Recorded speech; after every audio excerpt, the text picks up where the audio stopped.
Welcome to part 2 of this module. If you haven't already, download the steps of the exercise. Do so and follow along the steps as in the video. Do not hesitate to pause the video whenever you need to. There's lots of discussion there. Please enjoy. All right, Michael, let's switch gears a little bit. You have an exercise for everyone to try right now. Why don't you go ahead and set that up? I do. This exercise has got 4 steps. First step, think of a situation that you would have liked that it had gone better than it did. So this is a situation that didn't go very well. Number 2, how did you intend to behave to have the impact that you wanted? Second part of that same question, what went wrong? Did being on automatic get in the way? Now we're down to question number 3. Did you have a strong enough connection so that those you wanted to impact would actually support your intention? Once again, was being on automatic in your way? Final question, number 4. Did your ego get in the way? If so, how? Was it about you feeling offended? Was there something that you took personally? That is what I'm asking you for this 4th question. And then, what could you have done differently in any of the 3 areas of intention, connection, and ego management? So yes, Michael, I have an example. Let's hear it. Oh, right.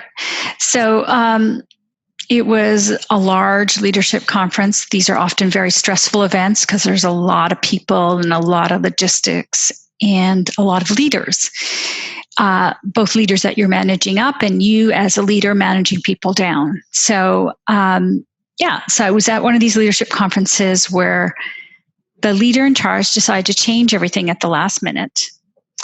And we were like scurrying around like rabbits, and it didn't go well. It just really, really did not go well. It failed. I failed in that situation. So I'll just leave it at that. Okay. So what I intended to be was sort of like really agile on my feet and really responsive. And what ended up happening is that I literally froze. I literally froze when I was asked to do something and I wasn't able to connect. And I wasn't able to connect to what the leader was asking of me, what my people were asking of me, or support them in the way that they needed to be supported. And my ego was incredibly threatened in that moment. Myself as a professional, I felt really threatened. And I was just like, angry at this leader for being so deeply for doing things on a whim without taking the consideration of his people into account. Right. Okay, so then your intention had been what? My intention was to be, flexible and agile as a leader, knowing that conferences are often complicated situations where things change all the time. Yes, and instead your ego took over because it was like, there's just no way I can be competent with this quick a change, something like that. Is that what it was? Well, it was actually even stupider than that. We had actually responded to the change and set all these things up.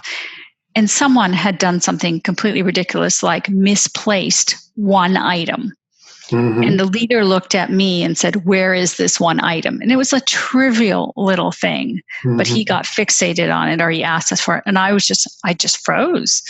I was just like, I don't know where it is. And then it was kind of ridiculous, but I should have just said, "I'll make it happen. I'll make it up, whatever it may be." That's fine. Okay. So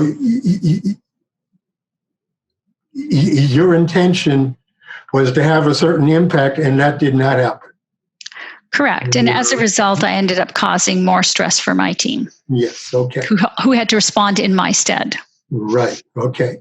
So at that point, what was the quality of your connection with your team? There was no connection. There was not. Okay. So it was just like I didn't even want to look at them. I didn't even want to be there. And that clearly came across. Yeah, right. And so they just had to do it somehow.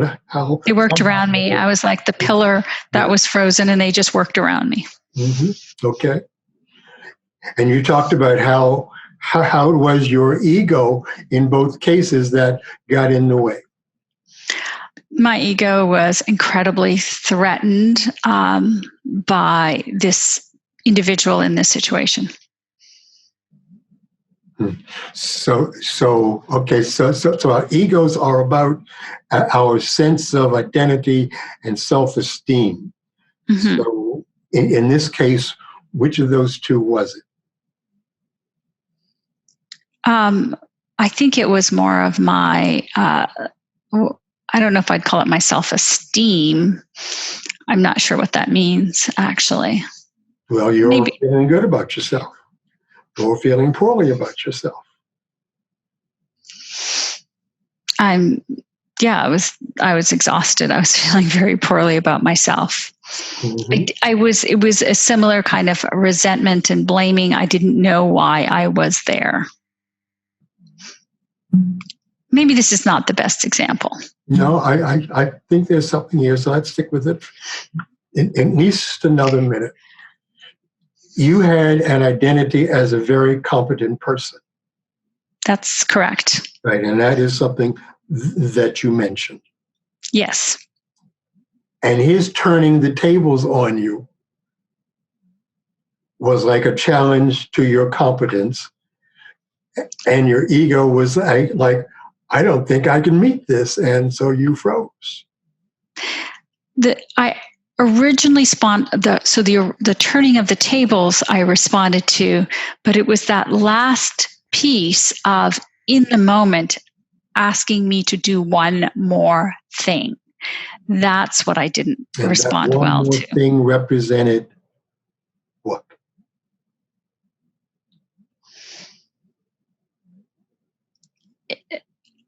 It just represented this kind of trivializing of the whole situation that I'd put together and designed as, as a professional. Okay, so that was an attack on your esteem as a professional. I would say yes. There you go. That was the big ego hook that. And notice you were in a stressful situation. Yes. And when we're in stressful situations, that our egos are much more likely to get triggered and put us right on automatic, throw our original intentions out the window, and lose all connection with the folks that we need to support us and that we need to support. So it's a perfect example. It just shows how it's not easy to get a handle on these things sometimes. So I appreciate your working through it with me. So let me ask you this. I'm still, to this day, a little unclear of what I could have done differently in that situation. Okay. So here he's asking you to do one more thing. Now, let's refocus back on you're at your very best and you're calm and focused. Take a deep breath. And here he is. He's asked you to do this one more trivial thing. What is your response from this calm and focused perspective? Okay, no problem. I would have just done it. And got it out of the way. That's right. Stayed in touch with your people and kept on moving. That's right. So, notice once again how that, think of a time when you're at your very best can bring us back to consciousness. Yeah. Well done, Ronnie. Well done. I still don't like that person. Ronnie, I believe you. All right. I think we've tortured people enough with this example. No, I think people learned a lot from this example. Yeah, because it had depth to it. It would be easy to use a nice, simple example, but you don't learn as much unless we can get to something deeper like you did. So I appreciate that. Okay. Well, thank you. So let's wrap things up. In this third module of this conscious use of self, we talked about the 3 keys to self-mastery, which are intention versus impact, connection, and ego. And these 3 keys just don't happen once and then they're done, but they require disciplined, a repeated, deliberate practice to refine and change your behaviors in order to become an effective leader. So in our next self-mastery topic, we'll be talking about how the mind works. And it's about what makes self-mastery difficult for leaders and pretty much everyone else. And understanding how our mind works is going to help us manage our automatic behaviors rather than having them manage us. Michael, do you have any closing thoughts for us? Yeah, so much of what we talked about comes back to managing our ego. Remember that you have an ego, but you are not your ego. Please manage it before it manages you. Great, thank you. If you have any questions or like further dialogue with Michael, please go to our online forum. I think it's time to say goodbye, Michael. Goodbye, Michael. And goodbye to you too, honey. All righty then. Thank you all. Bye.